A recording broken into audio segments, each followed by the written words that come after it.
afternoon, baseball fans, and welcome back to Extra Innings. I'm your host, William Suttle, and I'm here with Kenten Egbert. He is a pitcher for the Myrtle Beach Pelicans, single-A affiliate of the Chicago Cubs. How you doing today, Kenten?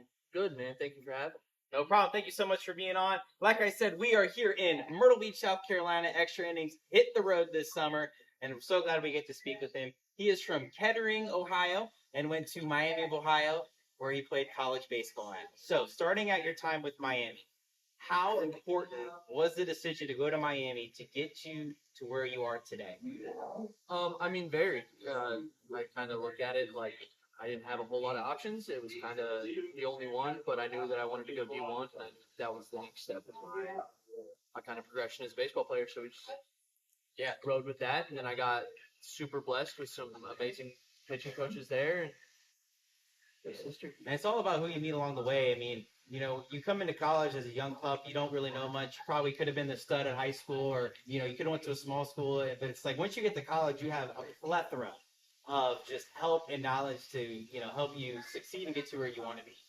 Absolutely. And, so with that being said, you got signed as a free agent by the Chicago Cubs, now here at Myrtle Beach. When you got that phone call, how did it feel to not only get signed, but get signed by an historic franchise in the Chicago Cubs? So funny story. I hated the Cubs. Really? Wow. I don't know if you should have said that, but anyway, he said that was in the past. It's not anymore. I grew up a Cleveland fan.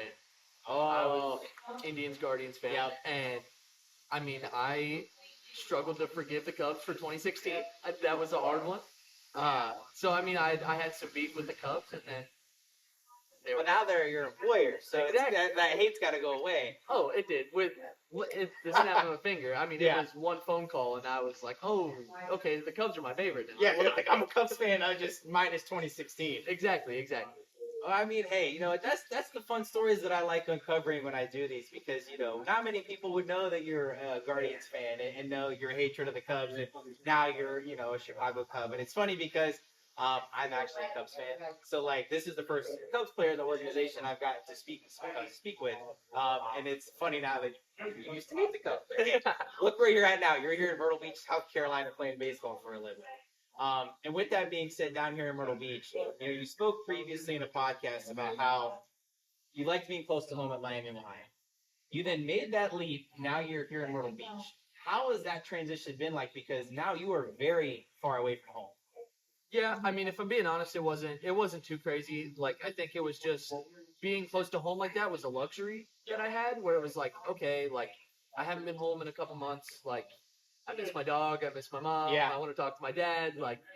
I can go home on a Thursday night, Friday night, whenever I'm free, and I can go eat a home cooked meal from my mom, which is always great. See my grandparents, hang out, whatever. And it really wasn't that crazy, because I didn't go home too often. It was really when I felt like I needed to, started to get homesick. Yeah. But now, I'm just so much busier. You find yourself getting enveloped in the game here, and it's I go home and I'm tired, man. I'm trying to go to bed. You're playing 6 out of the 7 days of the week. You got to be exhausted by the time the series is over. Oh, yeah. The Monday off days are huge. Then I'm going to sleep in until early afternoon and do nothing all day. And, you just don't really have time to be, homesick, honestly, which is nice. Yeah, which is helpful. Of course. And, it wasn't too crazy of a jump like you would be led to believe, I think. It's just kind of, it's like baby steps. You go from high school where you're home all the time to college where it's I go home on break and once every month and a half, 2 months. Yep. To now, it's obviously not at all, and it was that transition that helped, like you said, the baby steps. You just took the small, gradual steps so that gets you ready for this kind of move. And with that being said, so being in the Carolina League, obviously for the majority, everybody's far away from home. How important is it sticking together as a team and with the coaching staff to make everybody feel, at home and welcome, knowing that my support group could be hours or a long flight away? Yeah, if I'm being honest, I touched on it earlier, I was a free agent, and I remember after signing and being in Arizona last, summer and fall, it was I was terrified that I was going to have no friends, because you kind of get that vibe, it's oh, it's 2 wins the second round, he's not going to like me. Yeah. he's just gonna like I'm gonna get big leagued by everybody. There's the guy not gonna go. Yeah, because you're the free agent. You're not the drafted guy. Exactly, you're low man on the totem pole at that point, and I think it's a testament to the Cubs org and all the guys in it. I think there was never a point that I felt any different than anyone else. And like, I mean, I was at home from day one. Like, I mean, I had friends and like, I think everyone, at least in this org, like realizes like we're all in the same spot. If we all have the same goal, like we're not going to get there by doing things. Which is fair, and it's also too, in my opinion, kind of interesting in the Cubs organization. It's I feel like there's two destination spots in the organization. You got obviously the Myrtle Beach Pelicans, and hopefully soon you'll be with the Tennessee Smokies, Double A. It's like you have the beautiful beach scenery one time, and then you have the Smoky Mountains as another another area where the minor league team is. So I feel like being in the Cubs organization, you have the beautiful destinations to go play baseball, but you also know that at each level, if it's going to be like that, making that transition is going to be smooth, and it's just fun along the way. It's not like, oh, I've heard bad things about this level. It's going to be tough. It's nice knowing that people are nice. People all understand, hey, we are here to get you to Wrigley Field in Chicago, Illinois. And then, so speaking on you as a player, you have that really well-known, like, you really get it up there. Do you feel that is what makes you one of the stronger pitchers in the game because you can be deceptive that way, or what makes you be the best version of you? I mean, I think the leg kick, it's kind of just a thing that I do at this point. Like, I don't necessarily pay any mind to it as far as like, like it makes me more deceptive or anything else. I think I have, in my mind, obviously I'm going to be a little biased there, but like I have good stuff and I made it pretty well. So like I think just mentally having the confidence of like, okay, like I have good stuff. I'm going to throw it in the zone and I'm going to make guys beat me. And if they do, like I can tip my hat and not be upset about it.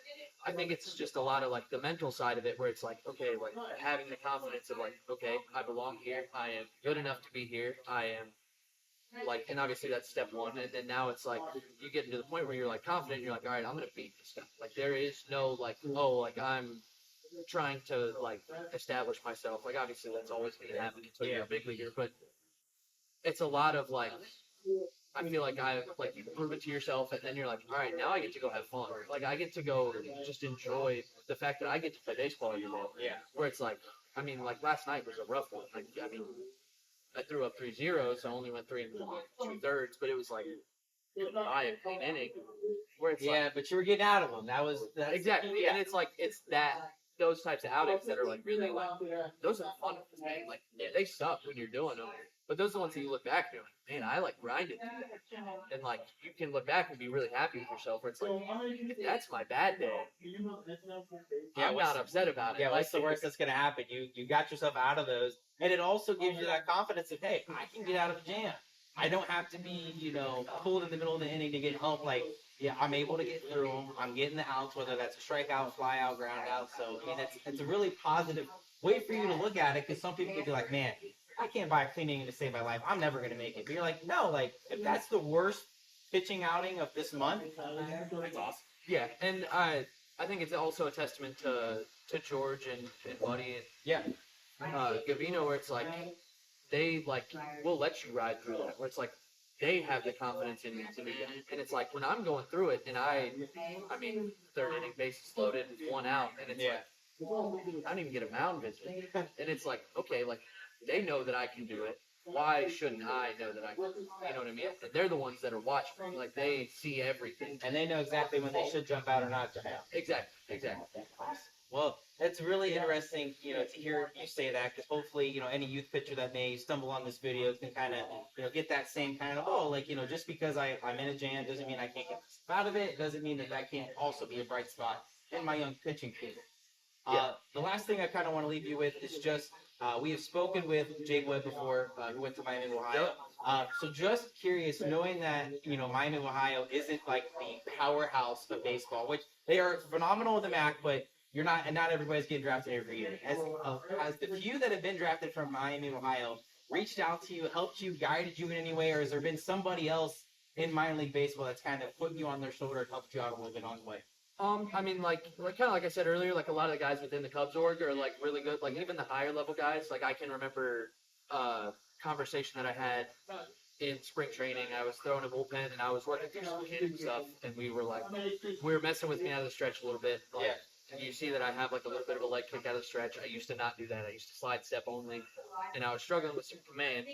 And we were like adding the leg kick in a bullpen, and I could not throw a strike. Like, I was getting so frustrated with myself.